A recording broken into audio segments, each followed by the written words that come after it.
안녕하세요. 한양대학교 진단검사의 학교실 조교수 박종훈입니다. 이번 시간에는 뉴로제네틱스에 대해서 케이스를 기본으로 한번 보도록 하겠습니다. 네, 소개입니다. 우리가 유전질환 케이스를 보기에 앞서서 유전질환을 진단하기까지 어떤 과정을 거치는지를 소개드리고자 합니다.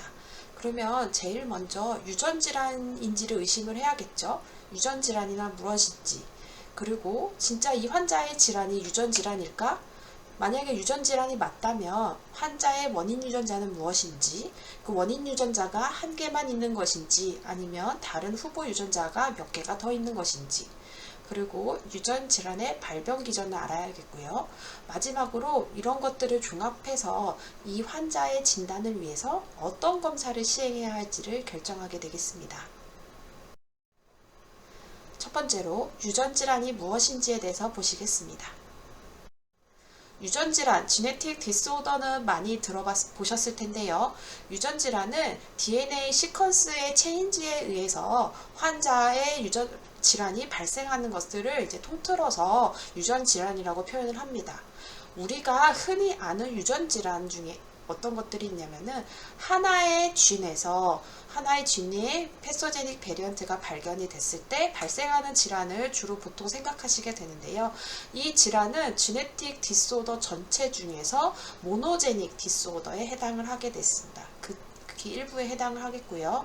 유전질환은 원인이 이렇게 딱 하나만 있는 경우도 있지만 일부 질환 같은 경우에는 여러 유전자가 종합해서 유전질환을 일으키기도 하고 유전자의 그런 뮤테이션, 변이와 그리고 환경적 요소가 합쳐져서 질환이 발생하기도 하고요.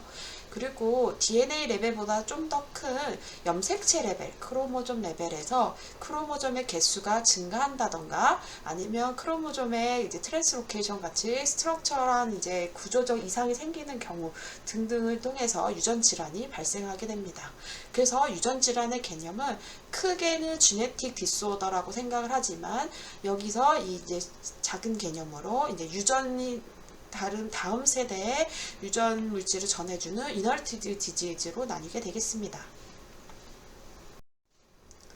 우리가 유전 질환을 진단을 할 때 알아야 되는 이제 개념이 있습니다. 첫 번째로 페네터런스라는 개념과 익스프레시비티라는 개념이 있겠습니다. 이것은 아마 다른 강의에서 한 번쯤 들어보셨을 텐데요. 페네터런스 같은 경우에는 우리가 예시로 들면은 라지 B에 대한 유전자 변이를 갖고 있으면 이제 환자라고 생각을 해봅시다. 그런데 환자마다 라지 B를 갖고 있지만 어떤 환자는 질환이 발생을 하고 같은 라지 B를 갖고 있지만 질환이 발생하지 않는 환자도 있습니다. 유전자 변이를 갖고 있다고 해서 모든 질환이 다 100%는 아니고요. 그런 페너터런스, 침투율 차이에 따라서 유전자 변이를 갖고 있지만 어떤 환자는 발병을 하는 경우가 있고 발병을 하지 않는 경우가 있습니다. 이것을 베리어블 페네터런스라고 표현할 수가 있겠습니다. 그 다음으로 익스프레시비티가 있겠습니다. 익스프레시비티는 유전자 변이에 의해서 증상이 발현은 하긴 하는데 그 증상의 발현 정도가 환자마다 다른 경우가 있습니다. 어떤 환자는 시비어하게 증상이 발현되기도 하고 어떤 환자는 마일드하게 증상이 발현되는 경우가 있고요. 그런 발현되는 증상의 위치도 다른 경우가 있습니다. 그런 경우에는 베리어블 익스프레시비티라고 하고 있습니다. 그래서 실제로 우리가 보는 유전 질환은 이런 페너터런스 차이와 이제 익스프레시비티 차이로 인해서 다양한 피노타입을 보이게 되겠습니다. 우리가 유전 질환을 진단을 할 때 원인 유전자가 무엇인지를 알아야겠지요. 그리고 몇 개인지도 봐야 되고 발병 기전이 무엇인지를 확인해야 합니다. 우리가 실제로 휴먼에서 알려진 유전자는 약 2만 개 정도 됩니다. 휴먼에서 유전자 자체는 2만 개가 되는데 실질적으로 이 유전자가 디지즈를 일으키는 게 명확하게 밝혀진 거는 2만 개 중에 극히 일부에 속하게 됩니다. 그래서 그런 이제 그 피노타입이 알려진 것들이 이제 7,000종 정도 되고요. 확실히 이 쥔과 이 피노타입이 연관성이 있다. 이 쥔에 문제가 생기면 이런 피노타입이 생긴다라고 명확하게 밝혀진 거는 전체 2만 개의 유전자 중에서 5,000개가 지금 좀 안 됩니다. 그리고 그 쥔에 따라서도 한 쥔이 한 개의 피노타입을 보이는 경우도 있고요. 하나의 진이 2개 이상 피노타입이 보이는 경우도 많습니다. 우리가 이 유전질환이 지네틱 디스오더가 의심이 되고 어떤 유전자가 원인인지를 공부를 해서 그에 맞는 검사를 나가야 되는데요. 그때 우리가 이제 공부할 수 있는 툴은 여러 가지가 있습니다. 대표적으로 진 리뷰라는 이제 사이트가 있고요. 매드라인 플러스 오밈 그리고 그 외 여러 가지가 있습니다. 먼저 진 리뷰를 살펴보시겠습니다. 진 리뷰는 이게 여기 사이트 NCBI에서 운영하는 이제 사이트에 들어가시면은 여기에 우리가 궁금한 유전 질환 이름 혹은 유전자명 이런 것들 피노타입 이런 것들을 이제 넣게 되면은 그 유전 질환에 대해서 이제 체계적으로 이제 잘 정리가 되어 있습니다. 실제로 우리가 윌슨병이 궁금하다고 했을 때 윌슨 디지즈 혹은 윌슨 디지즈의 원인 유전자인 ATP7B라는 유전자를 진 리뷰에 넣어서 검색을 하게 되면은 이와 같이 윌슨 디지즈에 대한 이제 클리니컬 특징, 임상적 특징, 어떻게 진단을 하는지, 그리고 어떻게 매니지먼트를 하는지, 그리고 뭐 예방법 그런 것들과 함께 지네틱 카운슬링은 어떻게 하는지에 대한 정보들이 아주 잘 요약이 되어 있습니다. 그 밖에도 매드라인 플러스가 있습니다. 매드라인 플러스도 이제 그 검색을 엔진을 이용해서 확인할 수가 있는데요. 그래서 우리가 예시로 윌슨 디지즈를 넣게 되면은 여기에 디스크립션이나 프리퀀시, 커즈, 원인들이 나오기 때문에 이것을 클릭하게 되면은 윌슨 디지즈에 대한 상세한 이제 설명이 나오게 됩니다. 그리고 얼마의 빈도로 환자들이 있는지도 알 수가 있습니다. 오밈은 이제 대표적으로 오밈도 우리가 유전 질환을 찾아볼 때 볼 수 있는 사이트 중에 하나고요. 오밈도 여기에 피노타입이나 쥔명이나 그 디지즈 네임을 넣게 되면은 거기에 정보를 볼 수가 있습니다. 윌슨 디지즈 정보를 넣게 되면요. 그 윌슨 디지즈가 ATP7B가 원인 유전자다라는 것을 알 수가 있고 정리가 되어 있고요. 그리고 이 밖에도 피노타입을 넣게 되면은 이 피노타입이 쭉 윌슨 디지즈는 아니고 이제 다른 질환인데 피노타입을 먼저 넣게 되면 이 피노타입의 원인 유전자가 여러 개인 경우에도 이렇게 보여지게 됩니다. 그러면 이제 우리가 어떤 유전 질환인지를 확인을 했죠. 어떤 유전자가 의심이 된 거고 환자가. 그러면 진단을 어떤 거를 해야 할지를 이제 선택을 해야 합니다.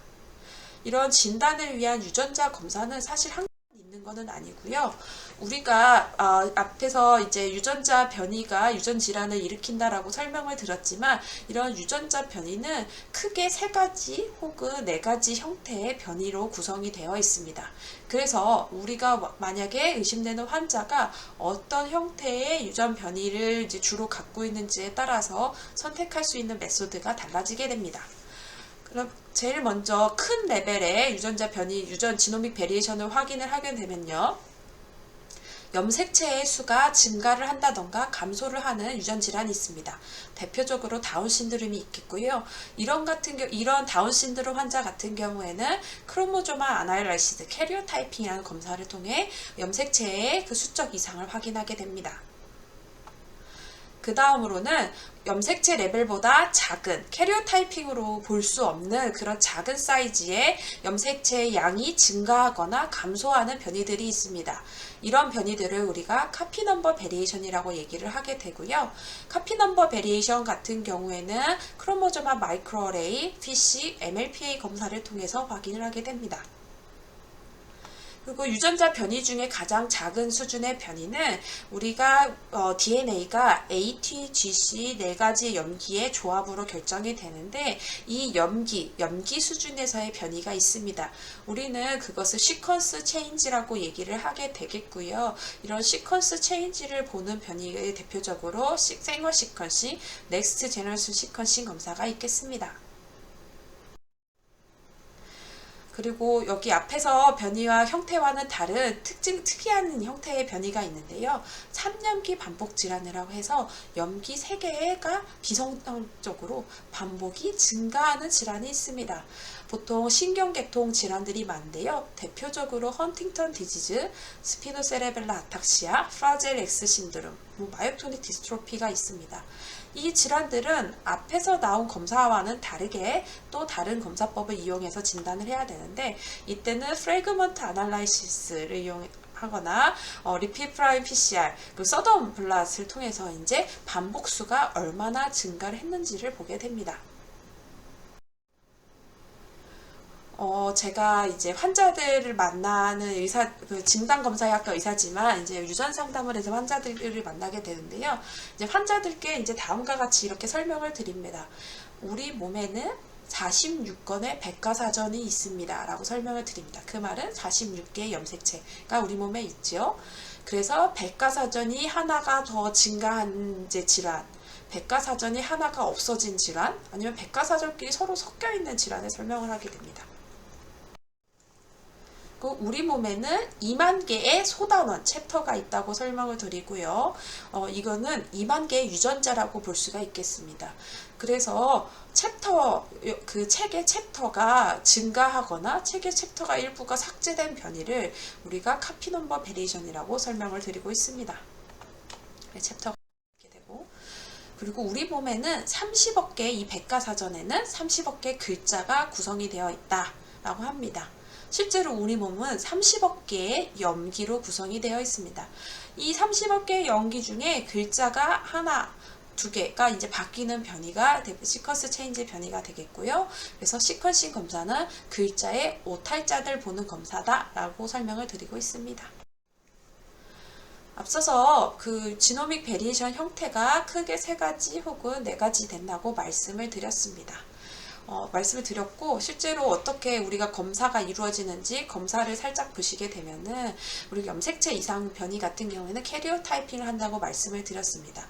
캐리어 타이핑을 말 그대로 현미경을 통해서 염색체의 개수가 증가를 했는지 감소를 했는지 혹은 염색체가 서로 섞여 있는지를 보게 됩니다.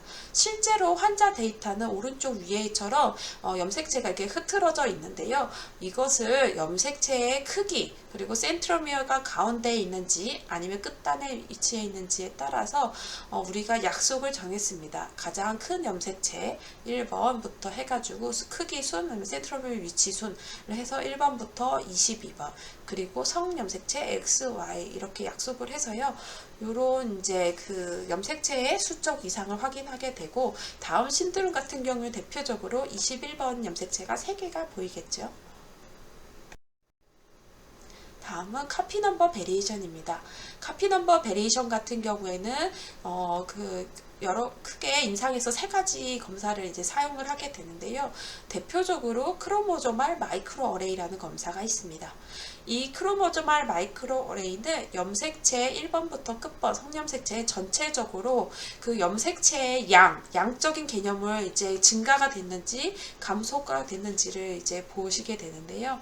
요 환자 같은 경우에는 3번 염색체의 단안에 그 염색체의 이 해당 영역에 딜리션이 있는 것, 양이 일정해야 되는데 감소하는 패턴을 볼 수 있어서 이 영역에 염색체 감소가 있구나를 확인할 수가 있습니다. 하필 만약에 이 환자에서 이 염색체 감소된 이 영역에 중요한 유전자가 이제 들어있다 하면은 이 환자의 이제 원인이 되겠지요. 그래서 크로모조말 마이크로 어레이 같은 경우에는 우리가 그 소아 환자에서 많이 하게 되고요. 소아 환자 중에 발달 지연이 있거나 아니면 선천적으로 기형을 갖고 태어난 아이들은 제일 퍼스트 티어로 크로모조말 마이크로 어레이 검사를 시행하게 됩니다. 그 다음으로 볼 수 있는 검사는 피쉬 검사가 되겠습니다. 이 케이스는 이제 대표적으로 디조지 신드롬의 이제 케이스를 제가 갖고 오게 됐는데요. 이제 캐리어 타이핑으로 염색체의 딜리션 일부 영역의 딜리션을 볼 수가 있지만 캐리어 타이핑은 이제 현미경으로 보는 거기 때문에 우리가 육안으로 확인할 수 있는 사이즈가 한계가 정해져 있습니다. 디조지 신드롬은 요런 현미경으로는 볼 수 없는 캐리어 타입을 볼 수 없는 대표적인 이제 얘가 되겠고요. 우리가 이럴 때는 피쉬 검사를 통해 가지고 예를 들어 이제 22번 염색체 노말 염색체에 초록색 부분과 이제 빨간색 부분 디조지에 중요한 22번 Q11.2 영역분을 프로브를 붙여봐가지고 일반 정상 염색체는 초록색, 빨간색이 보이게 되는데 22번이 딜리션이 있게 되는 경우에는 빨간색 프로브가 붙지를 못하기 때문에 프로브가 없는 것을 확인할 수 있습니다.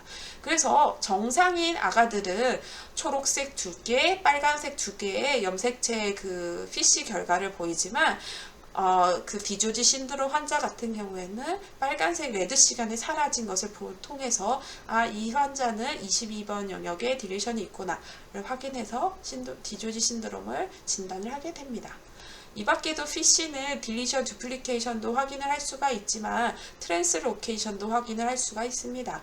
그래서 아래 케이스는 대표적으로 CML 환자의 이제 케이스인데요. CML은 9번, 22번 트랜스로케이션 확인이 되죠.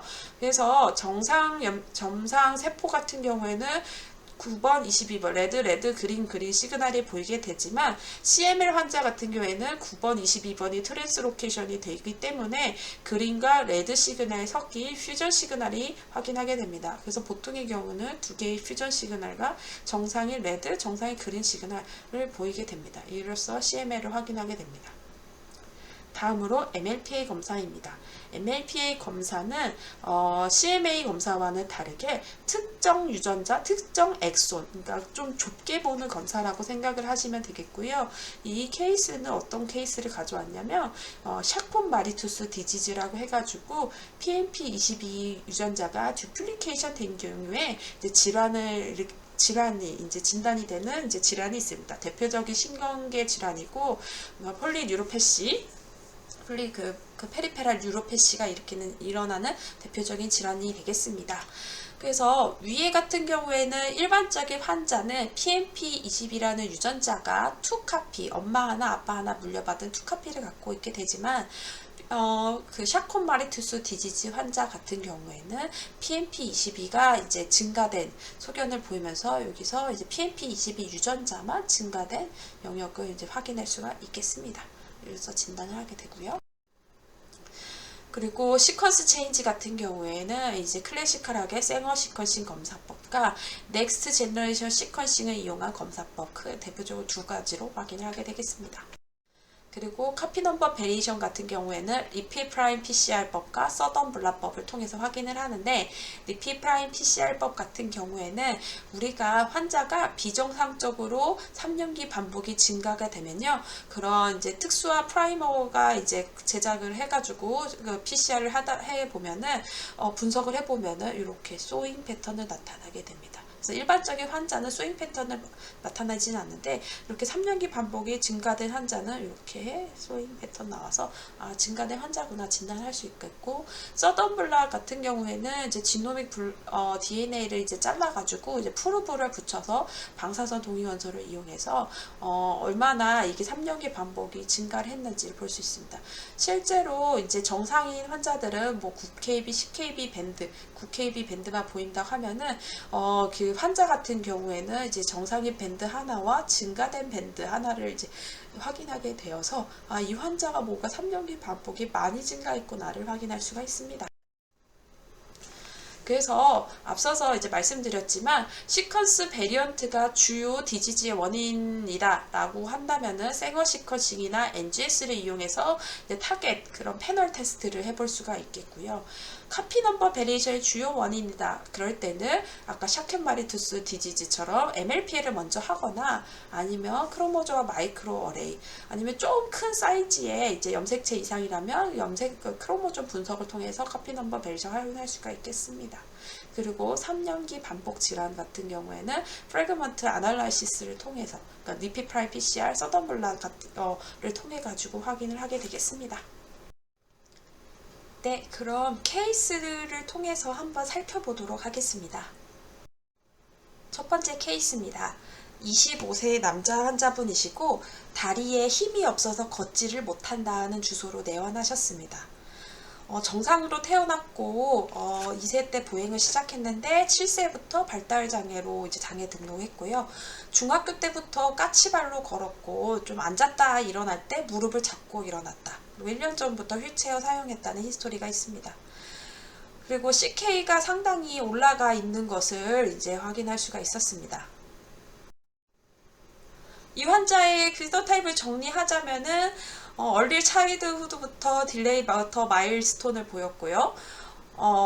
그럼 가워 사인, 무릎을 잡고 일어났다고 했죠. 가워 사인이 있었었고, 그래서 이제 대표적으로 이제 가워 사인 이런 것들이 그 디스트로피노패시, 그 듀시엔이나 베커 머스큘러 디스트로피의 이제 대표적인 증상 중에 하나가 되겠습니다. 그래서 일단은 가장 의심이 되는 거는 디스트로피노패시, 듀시엔, 베커가 의심이 됐고요. 근데 이제 다른 마요패시랑은 또 간별을 해줘야겠죠.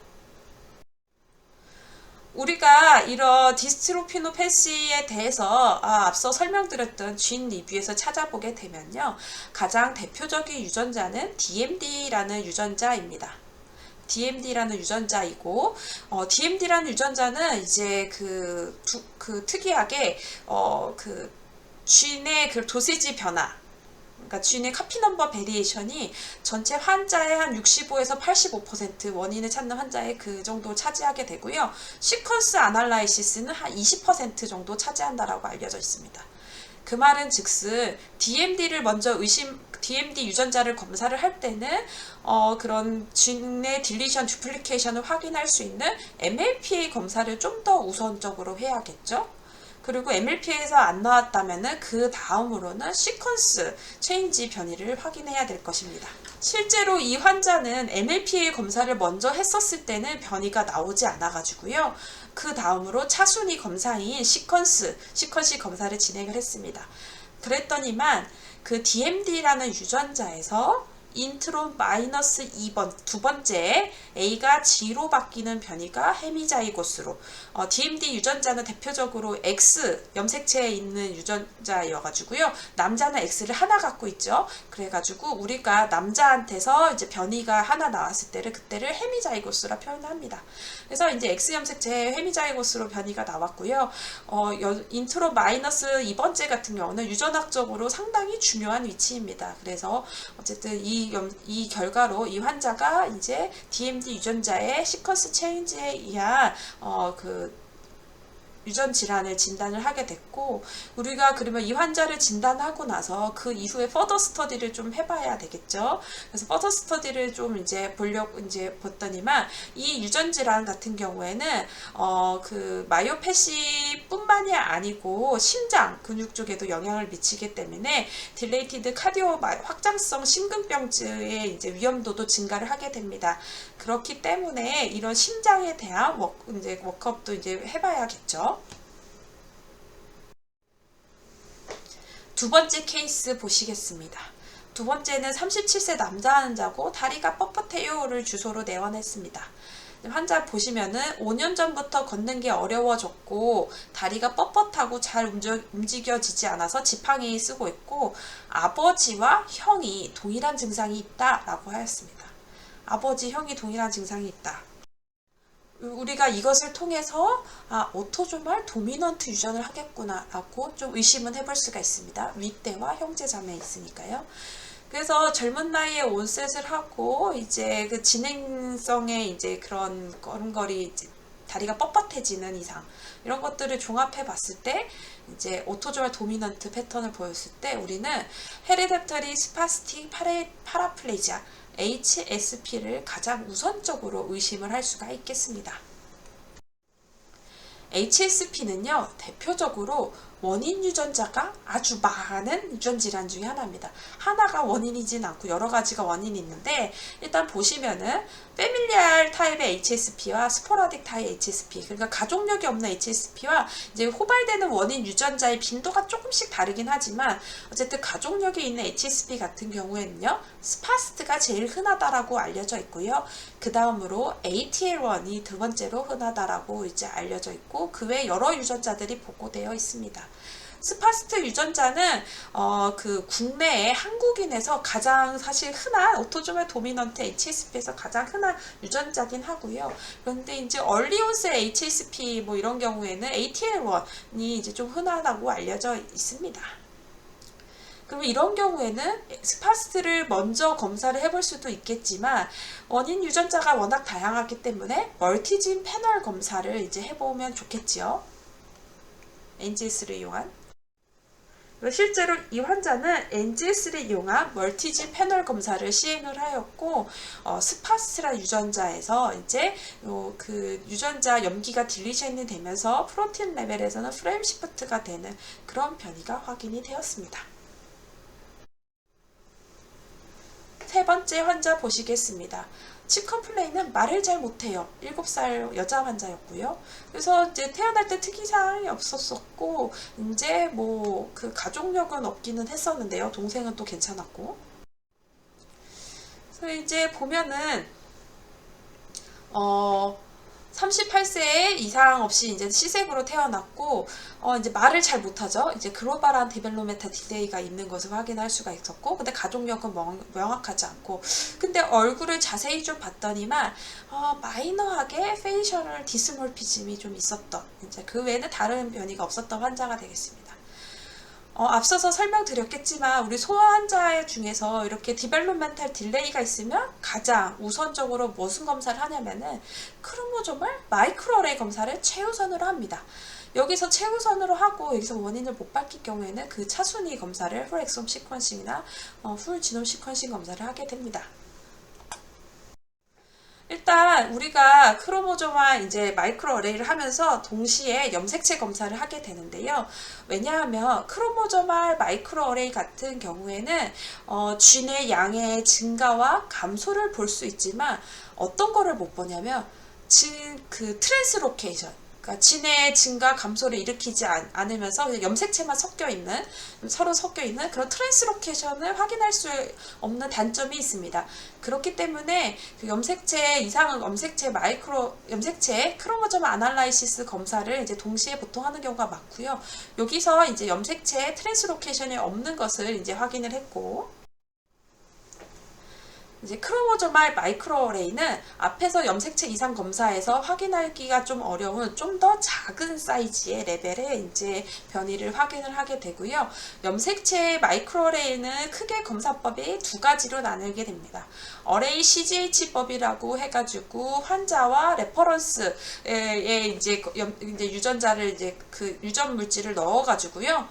경쟁을 시켜서 경쟁 반응을 통해서 이제 개인이 있느냐 로스가 있느냐를 확인하는 방법이 있고, 두 번째로는 스닙 어레이라고 해가지고 그 우리가 이제 스닙이라고 해서 염기 서열을 이제 볼 수 있는 그것을 촘촘하게 이제 구성을 한 다음에 지노타입이 어떤 구성으로 이제 보였냐에 따라서 그 영역이 듀플리케이션 됐는지 딜리션이 됐는지를 확인하는 방법이 있습니다. 실제로 이 환자 같은 경우에는 염색체 마이크로 어레이를 통해 가지고 이제 검사를 해봤더니만 22번 염색체의 이제 장환에서 딜리션이 요 영역이 이제 딜리션이 있는 것을 확인을 할 수 있었고, 이 영역이 이제 어떤 유전자를 포함했는지가 중요해요. 어떤 유전자가 들어있는지를 이제 봤더니만 요런 유전자 SHANK3 유전자가 이제 들어있는 것을 이제 확인할 수가 있었습니다. 그 밖에도 ACR 유전자도 들어있고요. 그러면 이 유전자가 환자의 딜리션이 환자의 피노타입과 연관이 있는지 보고를 좀 살펴봐야겠죠. 그래서 이제 기존 문헌을 검색을 해봤더니만 그 22Q에 우리 환자한테서 발견된 22Q 13.3 영역 딜리션이 요런 디벨롭멘탈 딜레이에 이제 관련한 이제 그 질환과 관련이 있다. 코그니티브 디벨롭멘탈 딜레이 뭐 이런 것들이 관련이 있다라는 것을 알려주고 있었고, 펠란 맥덜미드, 예, 이름이 어렵네요. 이 유전자 질환과 관련이 있다. 이 유전자 질환이다. 라는 이제 문헌 보고가 잘 되어 있던 질환이었습니다. 네 번째 케이스 보시겠습니다. 31세 남자고요. 칩 컴플레인을 손에 힘이 빠져요를 주소로 내원을 했습니다. 1년 전부터 오른손으로 볼트 조이기가 안 되고 단추 잠그기가 어렵다 라고 이제 얘기를 했고요. 점차 진행이 되고, 그리고 아버지, 할아버지가 동일한 증상이 있었다고 합니다. 이 말은 즉슨 오토조말 도미넌트일 가능성이 있겠죠. 근전도에서 마이오패시 소견을 보였다 라고 이제 나왔습니다. 사실 마이오패시 질환이요, 원인 유전자가 상당히 많습니다. 그렇기 때문에 그 마이오패시를 진단하려면은 이제 그 패널 검사가 좀 더 유리하겠죠. 우리가 이제 패널 검사를 했을 때 또 신경 써야 할 부분은 무엇이냐면, 이 패널에 어떠한 유전자가 들어있는지를 봐야 됩니다. 사실 마이오패시는 원인 유전자가 30개 이상이 되고요. 근데 이제 그 현재 그 GS 급여 이제 기준으로서 이제 보통 30개를 보게 되어 있거든요. 그렇기 때문에 이 패널에 우리가 알고 싶은 유전자가 들어있는지 여부를 반드시 좀 확인을 해야 되겠고, 그래서 멀티진 패널, 마이오패시 패널을 했더니만 이 환자는 변이가 나오지 않았습니다. 그러면 이제 고민이 되기 시작하죠. 그러면 어떻게 해야 되지? 하면은 마이오패시가 원인이 워낙 많다고 하니까 이런 경우에는 풀 엑솜 시퀀싱을 좀 해볼 수가 있겠습니다. 이제 풀 엑솜 시퀀싱을 해봤더니만 우리가 마이오패시에 없었던 유전자 중에 유전자였던 SLC5A7 유전자에서 이제 변이가 이제 확인이 되었고, 이 유전자는 디스탈 헤레디터리 뉴로패시와 연관이 되어 있었고, 이 유전자는 우리 환자 임상 양상과 동일하게 오토조말 도미넌트 이널턴스 패턴을 보인다라고 알려져 있었고, 우리 환자처럼 이제 진행성의 디스탈 머슬 웨이스팅 위크니스, 오른손이 점점 이제 어려워졌다, 볼트 조이가 어려워졌다 했었죠. 그런 것들 이제, 그리고 이제 그 핸드 그립의 위크니스, 핸드와 이제 로어림의 아트로피 있는 것을 이제 알 수가 있었습니다. 환자 임상 양상과 이제 그래서 이제 SLC5A7 유전자에서 이 환자는 변이가 G에서 A로 바뀌는 변이가 확인이 됐었고, 이 변이는 아버지와도 동일하게 증상이 있는 아버지 동일하게 있었음을 확인할 수가 있었습니다. 네, 지금까지 모든 케이스들을 살펴보셨고요. 그 설명을 드렸듯이 우리가 지노믹 베리에이션이 형태가 여러 개 있다고 말씀을 드렸고, 그리고 그에 맞는 유전자 검사를 해야 된다고 말씀을 드렸었고, 그리고 원인 유전자가 여러 개 있을 수도 있다. 그리고 한 유전자에도 이게 MLP를 더 먼저 검사를 해야 할지, 시퀀싱을 더 먼저 검사해야 할지, 이런 거 순서가 있다고 말씀을 드렸습니다. 그래서 우리가 염색체 이상이 문제다 하면은 캐리어 타이핑 검사를 최우선으로 해야 하겠고, 카피 넘버 베리에이션이 문제다. 예를 들어서 앞에 말씀드렸던 듀셴, 그것들, 그리고 샤콘마리투스 질환, 이런 것들은 이제 MLP의 검사나 아니면 소아에 디벨롭멘탈 딜레이가 있다 하면은 크로모조말 마이크로레이 걔를 먼저 해야겠죠. 그리고 시퀀스 체인지가 우선이다 하면은 시퀀싱 검사를 시행해야 되겠고, 원인 유전자가 한 개냐 아니면 여러 개냐에 따라서 한 개면 생원 시퀀싱을 해야겠고, 여러 개면은 NGS 이용한 패널 검사를 해야겠습니다. 그리고 3년기 반복 질환이 의심된다. 예를 들어서 헌팅턴 디지즈가 의심된다 하면은 이때는 3년기 반복을 볼 수 있는 프래그먼트 아날라이시스 검사를 해야겠죠. 그래서 환자의 디지즈와 이제 질환에 맞는 것들을 해야 한다가 지금 이제 강의의 핵심이 되겠습니다. 네, 이상으로 강의 마치겠습니다. 혹시 지금 동영상 강의를 시청하시다가 좀 궁금한 사항이 있으시다 하면은 여기 말씀드린 요 주소로 질문을 해주시면은 이제 제가 답변을 드리도록 하겠습니다. 예, 경청해 주셔서 감사합니다.